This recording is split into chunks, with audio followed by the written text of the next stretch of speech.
मैं लीना स्वागत करती हूँ आप सभी का अपने YouTube चैनल में जिसका नाम है फ्यूचर प्रॉब्स। मित्रों, आप किसी भी तरह की ज्योतिषीय समस्या के लिए स्क्रीन पे दिए हुए नंबर्स पे हमसे कांटेक्ट कर सकते हैं। मित्रों, आज हम बात करेंगे प्रेम विवाह के बारे में। आज की वीडियो में मैं आपको बताऊंगी कि प्रेम विवाह के क्या कारण होते हैं, किन ग्रहों की वजह से जातक का प्रेम विवाह होता है, आखिर आपकी कुंडली में ऐसे क्या योग होते हैं जिसकी वजह से प्रेम विवाह होता है, किन कारणों की वजह से जातक बहुत अधिक प्रेम करने के बावजूद भी प्रेमी को नहीं पा पाता या उनका विवाह संभव नहीं हो पाता। इस वीडियो को आप मेरे अंत तक ज़रूर देखिएगा और यदि आपने मेरे चैनल को सब्सक्राइब नहीं किया है तो इसे सब्सक्राइब करें, लाइक करें व शेयर करें। चलिए मित्रों, बात करते हैं हम प्रेम विवाह के बारे में। प्रेम के बिना तो दुनिया ही अधूरी है। हर रूप में, हर रंग में, जीवन के हर कार्य के लिए प्रेम का होना बहुत ज़रूरी है। चाहे माँ बेटे का हो, चाहे आपका अपने कार्य से हो या अपने जीवन साथी से। जी हाँ, आज हम बात करेंगे प्रेम विवाह के बारे में।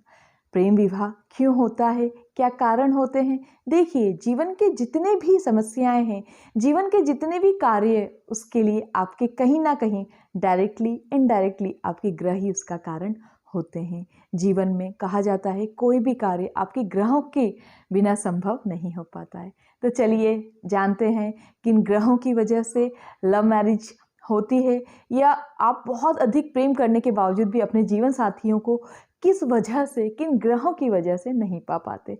चलिए जानते हैं। सबसे पहले हमारे जीवन में लव मैरिज के लिए वास्तविक रूप से अगर देखा जाए तो जो आपकी कुंडली है उसके अंदर 5 जो ग्रह होते हैं मुख्य, जिसमें सबसे पहले आता है आपका शुक्र, नंबर 2 पे आता है आपका चंद्रमा, नंबर 3 पे आता है आपका मंगल, नंबर 4 पे राहु और 5 पे केतु। ये जो 5 ग्रह है इनका आपके जीवन में वैसे भी बहुत योगदान है। चाहे आपकी शिक्षा हो, चाहे आपकी पढ़ाई हो, चाहे आपका विवाह हो या जीवन में आपने जो भी संघर्ष किया हो, इन सभी में इन ग्रहों का बहुत बड़ा योगदान होता है। साथ ही साथ इसका आपकी लव मैरिज में भी बहुत बड़ा रोल होता है। चलिए जानते हैं सबसे पहले लव मैरिज में शुक्र ग्रह का क्या योग होता है। तो जानते हैं पहले हम आखिर शुक्र ग्रह हमारे जीवन में किस तरह का प्रभाव डालता है। शुक्र ग्रह, जो शुक्र ग्रह होता है एक लग्जरी से रिलेटेड होता है। आपकी जीवन की लग्जरियस जो लाइफ होती है वो आपको शुक्र ग्रह से ही पता चलता है। शुक्र ग्रह से जिन व्यक्तियों का जो शुक्र ग्रह बहुत अच्छा होता है, बहुत बन सवर के रहना, बहुत ही पोलाइट, बहुत ही स्टाइलिश होते हैं वो लोग। जब भी शुक्र ग्रह, चंद्रमा, मंगल, राहु, केतु इत्यादि के संग जब विराजमान होते हैं, इनके साथ जब होते हैं या इनके ऊपर इनकी छाया पड़ती है तो लव मैरिज के जो चांसेस होते हैं वो बहुत अधिक बढ़ जाते हैं। चलिए मित्रों, अब बात करेंगे हम नंबर 2। नंबर 2 पे आता है अपना चंद्रमा। चंद्रमा मन का कारक होता है। पता है आपको, कहा जाता है ना, मन के हारे ही हार है, मन के जीते ही जीत है। जीवन में यदि आपका किसी कार्य में मन नहीं लग रहा है तो वो कार्य कभी भी संभव नहीं हो पाता, और यदि संभव भी होता है तो कहते हैं ना, अधूरे मन से किया हुआ कार्य हमेशा अधूरा ही रह जाता है। चंद्रमा आपका यदि स्ट्रांग है, चंद्रमा यदि आपका मजबूत है तो देखिएगा, आपने देखा ही होगा, वो व्यक्ति कोई भी कार्य कर लेता है जिनका चंद्रमा स्ट्रांग होता है। जिनकी राशि का चंद्रमा, मतलब जिनकी राशि का स्वामी चंद्रमा होता है, देखिएगा वो दिखने में, वो स्त्री अगर वो लेडी है तो बहुत ही खूबसूरत भी होती है। तो चंद्रमा आपके जीवन में लव मैरिज की जो लाइफ है उसमें भी बहुत ज़्यादा प्रभाव डालता है। यदि चंद्रमा किसी भी ग्रह के संग में, जैसे कि शुक्र, मंगल, राहु, केतु, अगर इनके संग में बैठा होता है या इनके साथ में होता है तो ऐसे जातक लव मैरिज के प्रति बहुत ज़्यादा प्रभावी होते हैं। उनके जीवन में प्रेम बहुत ज़्यादा होता है। चलिए अब हम बात करते हैं नंबर 3 मंगल के बारे में। मंगल को वैसे तो कहा जाता है कि जो मंगल होता है वो आपको बहुत गुस्सा दिलाता है, पर एक चीज़ और भी है मंगल के लिए। मंगल जो होता है वो पराक्रम भी आपकी जो कुंडली में है वो दिखाता है। जिनका मंगल स्ट्रांग होता है, आप देखिएगा अधिकांश वो सेना में होते हैं, डॉक्टर्स होते हैं, बड़े बड़े पदों पे जितने भी व्यक्ति होते हैं वो अधिकांश जिनका मंगल स्ट्रांग होता है वही लोग होते हैं। पर मंगल, आप ये पूछेंगे कि लव मैरिज में कैसे कार्य करता है, तो मैं आपको बताती हूँ। मंगल जो होता है ये आपको बहुत ही ज़्यादा बल प्रदान करता है। किसी भी कार्य को ना हारने की जो क्षमता होती है, हर कार्य में डटे रहने की जो क्षमता होती है, वो आपको मंगल से ही प्राप्त होती है। जब मंगल कुछ ग्रहों के साथ में मिलता है, जैसे चंद्रमा, शुक्र, राहु, केतु इत्यादि के संग में जब मिलता है, तो आप देखिए कि आपके जीवन में यदि आप प्रेम में अगर पड़ते हैं तो वो आपको शादी तक ले जाके ही रहता है। मंगल की वजह से यदि आप किसी से प्रेम करते हैं तो आप हमेशा उसको पूरा करते हैं और आप शादी करते हैं, क्योंकि मंगल आपको बहुत ज़्यादा पराक्रम देता है। चलिए अब हम बात करेंगे राहु के बारे में। राहु हमारे जीवन को बहुत ज़्यादा प्रभावित करता है, ये तो आपने देखा ही होगा। लेकिन राहु जब आपके लगन, आपका 5वां भाव और आपके 7वें भाव को यदि प्रभावित करता है या उसकी दृष्टि होती है, तो इसका परिणाम स्वरूप लव मैरिज होना, मतलब जैसे एक्स्ट्रा मैजिकल अफेयर होना इत्यादि भी राहु की वजह से ही होते हैं। तो राहु भी एक बहुत बड़ा कारण है लव मैरिज का, यदि इसका आपकी लगन पे, आपके 5वें भाव पे और 7वें भाव पे इसका प्रभाव पड़ता है। चलिए बात करते हैं हम केतु की। केतु आपको कल्पनाओं में रखता है। आप नई नई कल्पनाएं सोचना, आप हमेशा डूबे डूबे रहते हैं, खोए खोए रहते हैं, जैसा कि प्यार में होता है, ये केतु की वजह से ही होता है।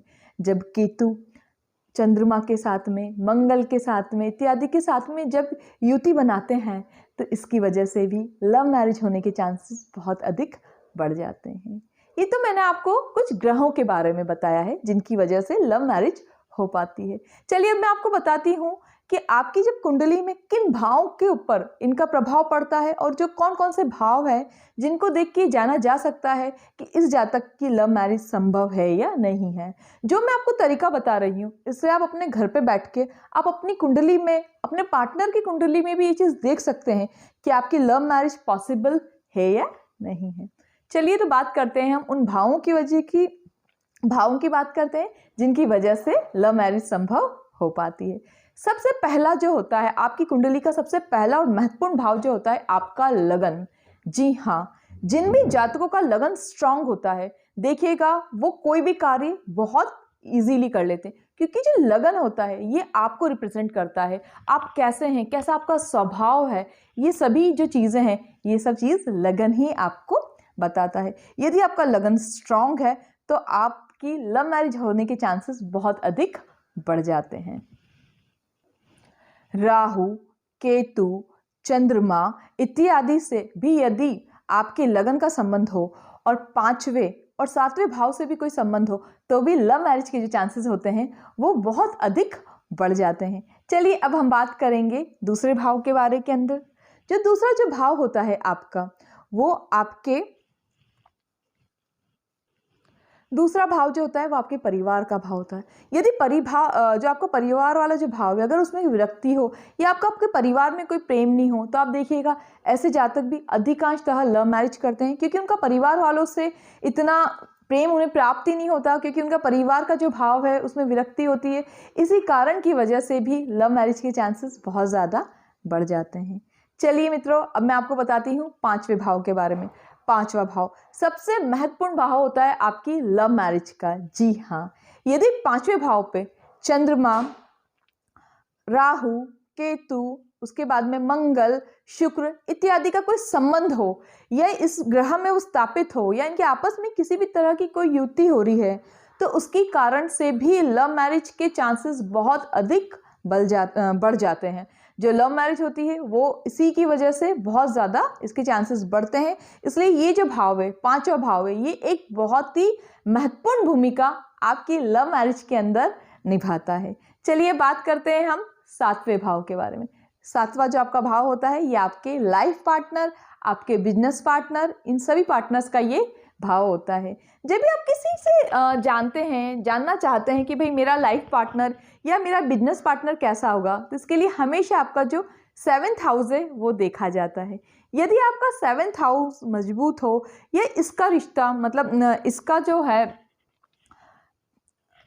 संबंध यदि चंद्रमा के साथ में, राहु केतु के साथ में, मंगल के साथ में बन रहा हो, तो उसके कारण से भी लव मैरिज के चांसेस बहुत ज़्यादा बढ़ जाते हैं। इनकी यदि छाया भी पड़ रही हो तब भी लव मैरिज के चांसेस बहुत ज़्यादा बढ़ जाते हैं। ये अनेकों बार देखा गया है। अब मैं आपको बताती हूँ 5th हाउस, जो आपका मतलब 5वां जो हाउस है, जिसको अपन कहेंगे इसमें 11th, जो मैंने आपको 4 हाउसेस के बारे में पहले ही बताया, अब मैं आपको 5वें हाउस के बारे में बता रही हूँ, 11th हाउस के बारे में। 11th हाउस जो आपका होता है आपकी कुंडली में, वो आपकी इच्छा पूर्ति का भाव होता है।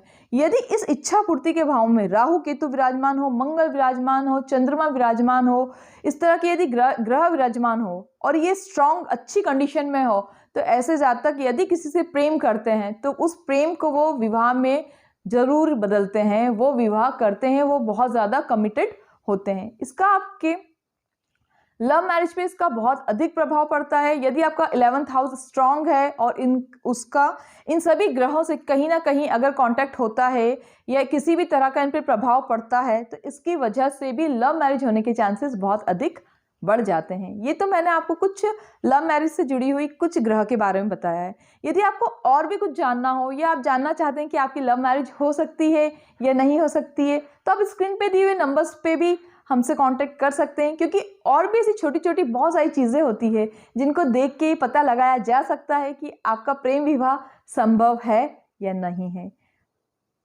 नमस्कार।